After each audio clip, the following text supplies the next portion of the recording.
Powered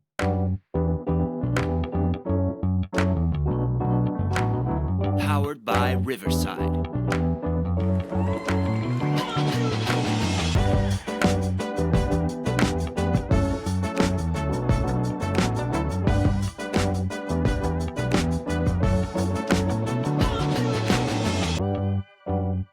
Hey, welcome to another edition of BJB Today, episode 110, if you're keeping track at home.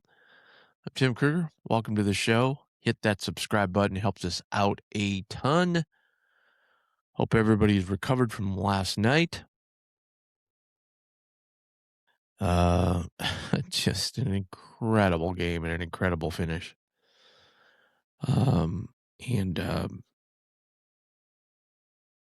Yeah. What a game. Hope everybody celebrated after. We did on our post-game show. We celebrated with a Let It Fly beer.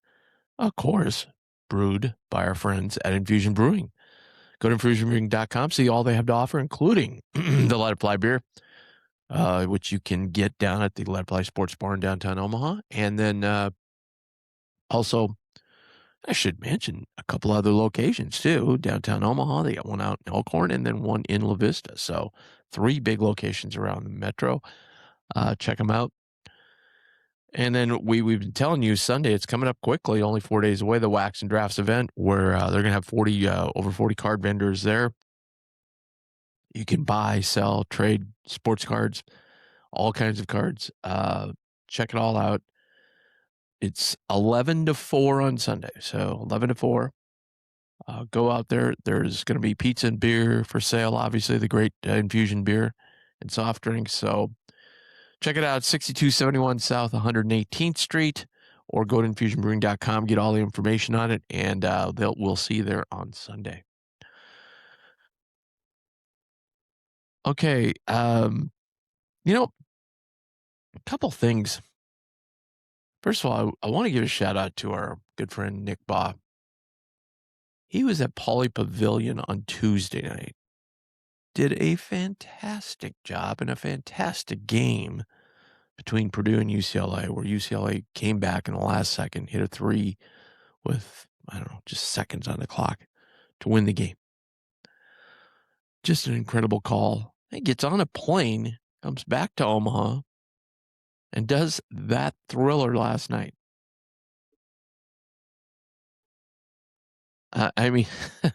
It's good to be Nick Baugh, let's put it that way.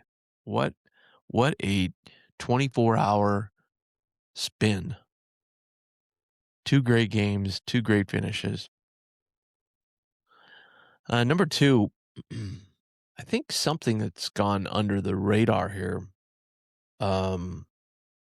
if you haven't watched it over again and rewatch the game or anything, tremendous play by Austin Schwartz. I'm not talking about making the shot. I'm talking about getting that ball. There was some question whether it was a rebound or a steal. I think it was just a flat-out rebound. The ball was on the floor. It took a bunny hop. Hey, ball takes goofy hops sometimes, because he missed it on the left side of the rim, and it spun all the way around and went clanked off to the right. But incredible quickness by him to get that ball. He went a long way in a short distance, or short time distance, and to get that ball. And, without it, obviously we lose the game. Hits a miracle shot. One I don't think he could make 2 out of 10 times if he tried it. But it went in. That's all that counts. Jays move on. We've had plenty of those, a Hauser shot against Marquette. We've had plenty of those that have gone the other way. We've probably had 2 games now in the last 3 where we won where we shouldn't have won. But we probably had one, at Seton Hall we lost. We shouldn't have, we should have won. So things tend to even out. But there's just so much more, as we said on our post game. There's so much more to clean up that this team has to clean up. And just, I know the big, the A topic right now is the center position. Just Jason Green I think this is a little more serious than the one in Villanova. I think this looks like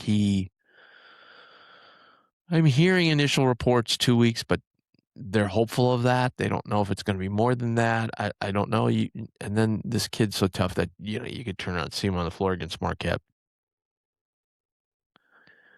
Uh, we've got to have Owen has to come around here. I know he's got a virus, so they don't want to infect the whole team. Alexa actually had the same thing, and that's why he wasn't on the bench last night either. So, you know, need to have we're going to need him to step up and be a big force, give us some minutes. He's dealing with stuff too. I get that, but this is what we got right now. It's just not going to be a long-term situation if we do what we did last night and have 5 guards out there. I mean, we actually were kind of efficient offensively with that lineup. The problem was they just bullied us down. I mean, Trey Carroll's so tough anyway, but I mean, once we went to that lineup, everybody just went to the hole on us because they had such a size advantage. Up until that point, we hadn't really, I was really, both sides. I think at one point I looked at it under 5 minutes to go in the game and there was only 8 offensive rebounds combined. So there was 4 apiece. So that wasn't bad. And then they got a few. That missed free throw was a killer. Missed the free throw. We didn't get the rebound and boom, he hits 3. That was 3 points stepping across the line after they missed a free throw and then give him another shot. That's another point. So there was 4 points right there. You can, it's kind of like, in football, you complain about your quarterback or whatever, and you're saying, well, if we had this quarterback, yeah. And then you look back at the games, you're like, yeah, but had we not jumped offside there, just take care of the little things. The same thing there. You can say, well, we don't, we can make excuses about our injuries at the 5. Hey, if we just take care of those little things, it wouldn't have come down to a last-second shot. So we've got to clean up that. We've got to clean up the defense. Mac's been harping on that. I think he made the statement. I don't know what the exact quote was last night. Maybe I can find it.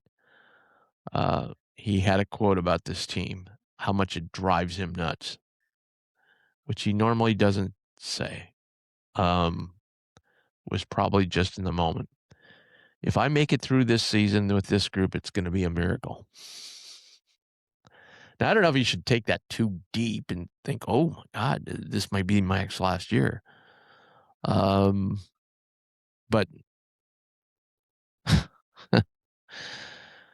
yeah, somehow, some way, they find a way to get it done. And really, I don't know at this point. I mean, from a bracketology standpoint, tomorrow we'll have a new bracket out at Bracketville. Creighton's probably still in most brackets hovering in that second 4 out quadrant. I don't know. When you look at the resume now, it's nothing to jump up and down about, but then you flip around and you see some of these other resumes.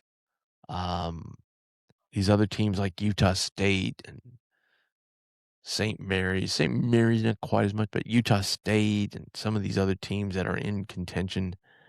UCLA has basically two wins. They beat Purdue, which is a great win, and then they beat Washington. That's the only quad 1 wins they have. They don't have anything on their resumes. There's a lot of teams like that have very weak resumes, and then it comes down to the metrics. And right now, we dropped last night, so we're down to 59th now in the net. That's basically a result of the predictive metrics getting worse. We dropped in Ken Palm and so forth. We actually improved. I believe we improved in WAB, if I'm correct. Strength of record didn't really take a hit, but WAB actually improved. Wins above bubble, which doesn't make a lot of sense because Xavier, we were ahead of Xavier in the bubble. So I don't know how all that metric worked. It's a silly metric to me, but man, they really rely on it. I will say this when I say it's a silly metric because you don't understand a lot of the stuff, but it has kind of come like last year. It kind of, if you went down the WAB rankings, it kind of made a little bit of sense. So from that perspective, it is a valuable tool. But at any rate, we we've got a lot of opportunities. Obviously, we have UConn coming up. Marquette is not an opportunity.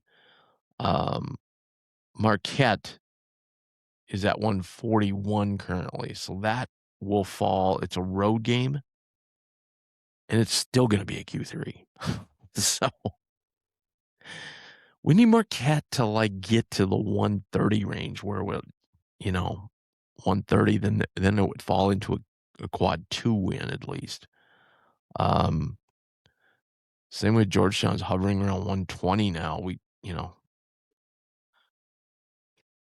I don't see a world in which Georgetown's going to get any, that much better. That's going to help us with a quad, but we need them to stay right there so we can go on the road. If we get a win, it'll be a quad 2.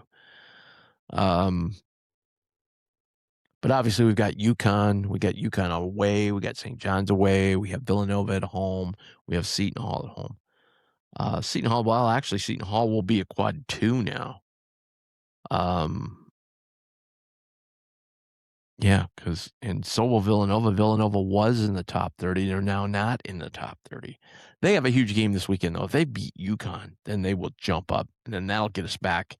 That'll make that home game with them a quad 1, which is kind of what we need right now. We need some more quad 1 wins. So, again, I think we talked about this. We got to just stack some wins here. We're currently at 12-8. We got to beat Marquette. That gives us to 13-8.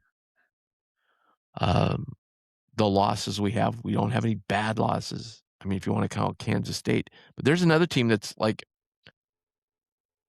the Kansas State. They're 82. If we can get them into the low 70s, that would be a quad 2 loss, and we'd have nothing in 3 and 4. I mean, at 82 is, the committee doesn't look at that as a bad loss.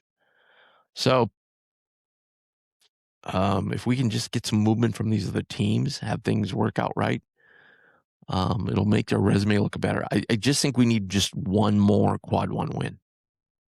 We get a couple, and then start stacking some of these quad 2s possibilities that come around. Get a couple of those, so you end up with like 4 or 5 quad 2 wins. That's good enough. Then you just got to win some games, and you got to get your metrics better, which a lot of that depends on other teams. It depends on how badly you beat teams, so on and so forth. Because right now at KenPom, we're 53, Torvik 54. Our predictives, again, are better than our results based, which is unusual for a lot of teams. For instance, I don't want to make this about Nebraska, but if you compare Nebraska, let's see here. Nebraska actually dropped a little bit last night too because they played Washington.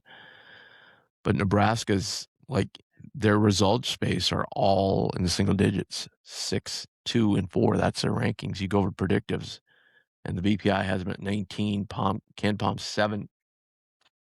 Sorry, 12. I can't see anymore. KenPom 12 and T rank 15. So their predictives are the opposite. The predictives don't think they're as good as their actual results, if that makes any sense. Which is somewhat understandable because they've got these big games coming up. I mean, they've got a stretch here. It's just not, I wouldn't say it's brutal, but it's pretty tough. Like, they go to Minnesota and you're thinking, oh, we'll beat Minnesota. Minnesota's been really tough at home. That's a trap game because then the following Tuesday, I'm sure they won't even go back to Lincoln. They'll just go to Michigan. They play Michigan at Michigan. And a huge battle. So this could be a real trap game. And then I think they got a Rutgers game in there somehow, but then they've got Purdue, they've got UCLA, they've got Illinois, following Michigan game, that have Illinois at home. So they've got some big games coming up. But enough about them. Back to the Jays. So we may look at a lineup, I would guess, with Trout, We're gonna go. I mean, Mac's not gonna change when we're winning, so we're gonna go with Ty. It's hard after last night's performance of Graves. It's hard to keep him off the floor.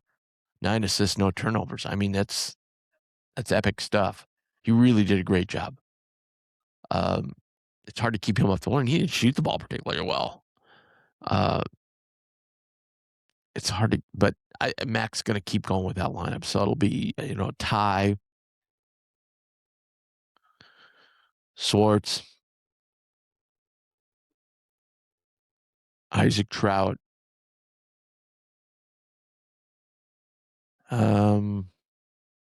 Trying to think who he may go with. I guess Harper, although last night he leaned on Fedor. Maybe with Marquette's lineup. He probably will go with Harper. I would think that might be a better matchup with Marquette.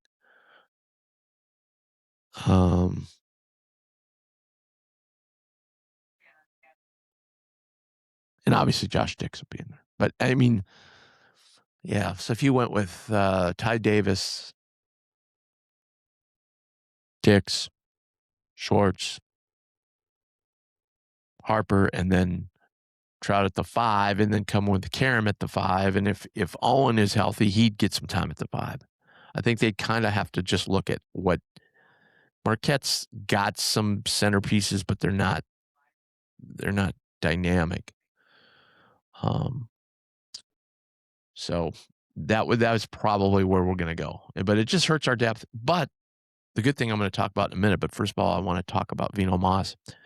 Go to Vino Mas and sign up today for their wine club. It's outstanding.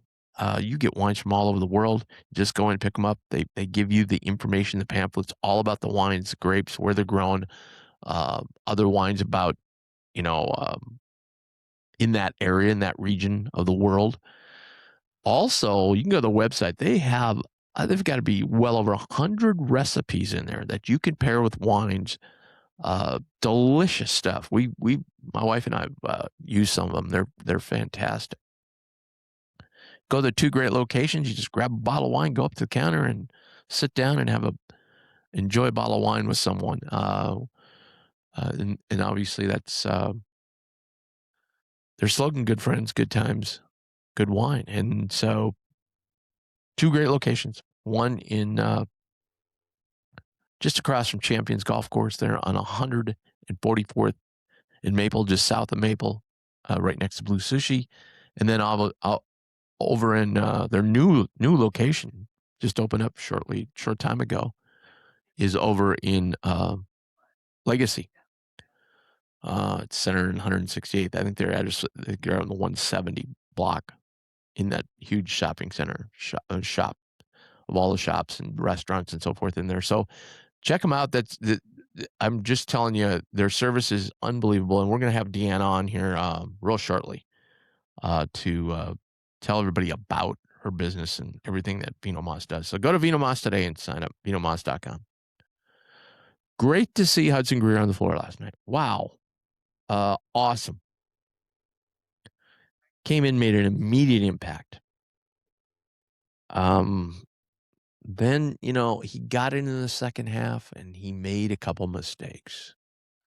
Or I'm sorry, this is the first half. He made, he had a closeout. No, that was second half. He had a closeout that he went too hard on. And I kind of understand what he was doing because they'd been taking everybody into the paint. He tried to help out down first and then went out. And then the other time just got lost on a switch. Didn't get in position quick enough.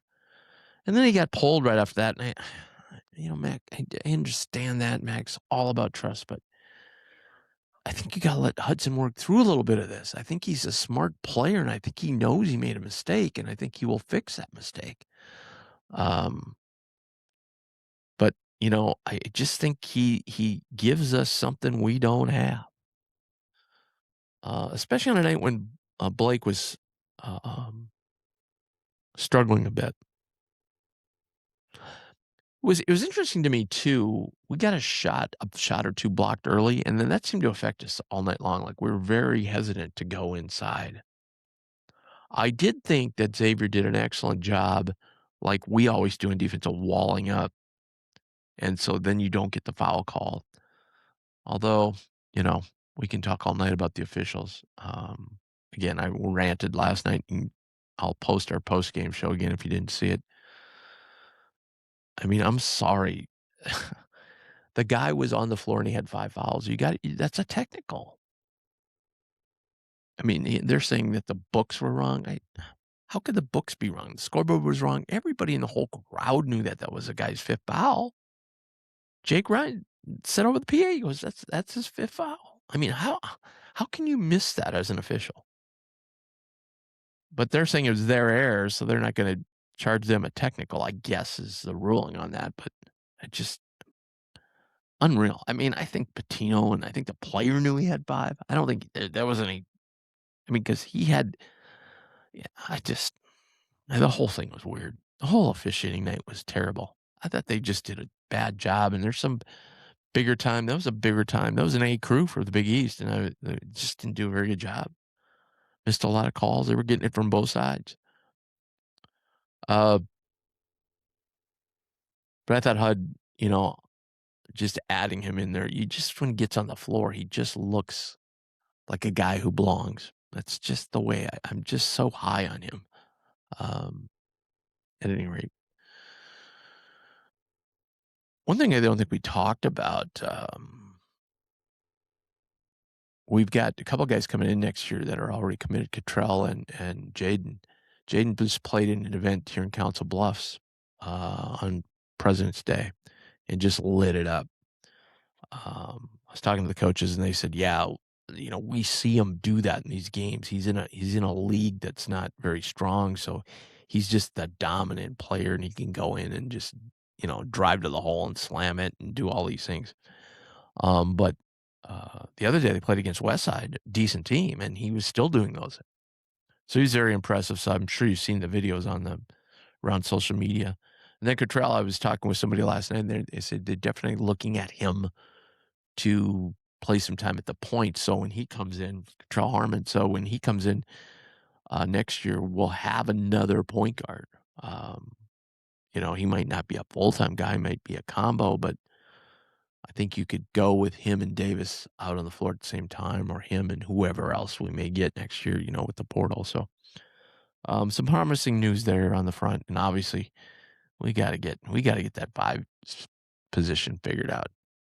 We're gonna have so many just really excellent 4s in Green, Trout, Jackson,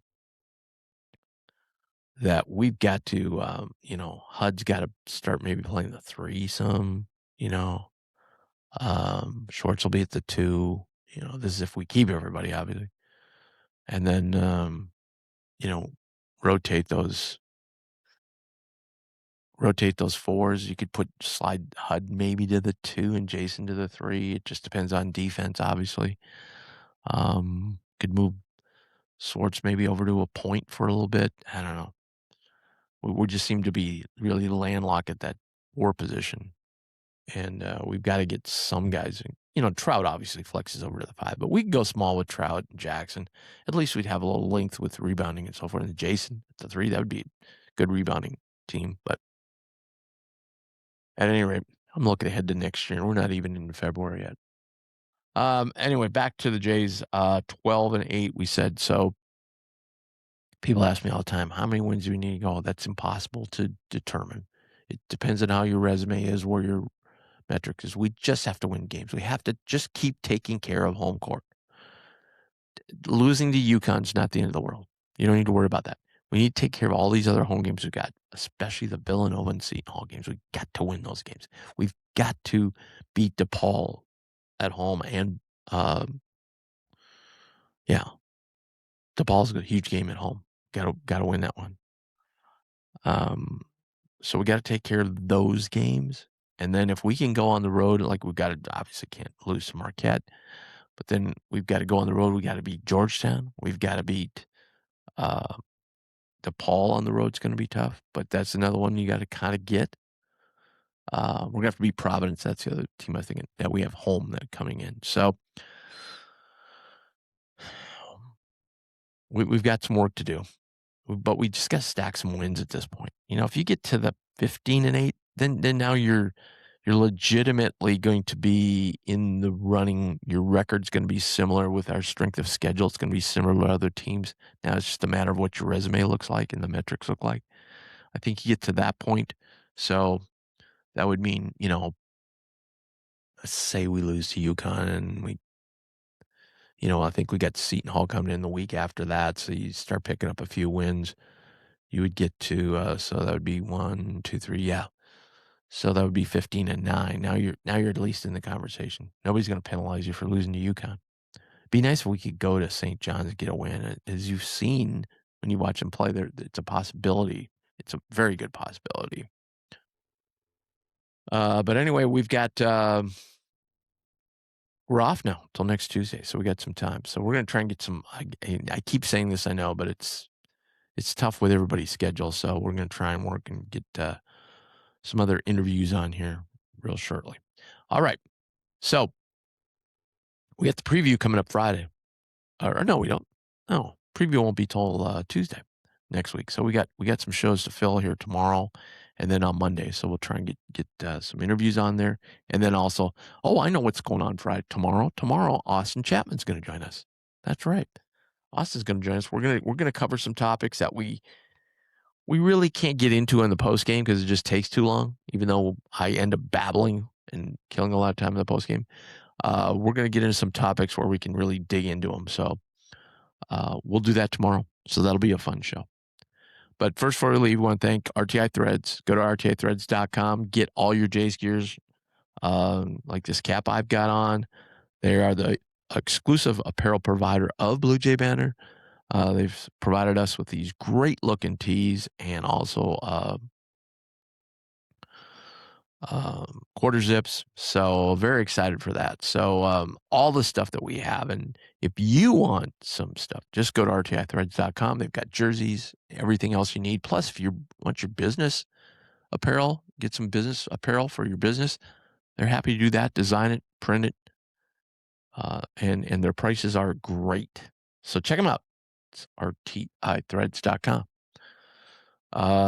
Yeah. So here's the swanky Blue Jay Banner t-shirts. So if you come over to Let It Fly after a game, we'll be happy to set you up with a couple.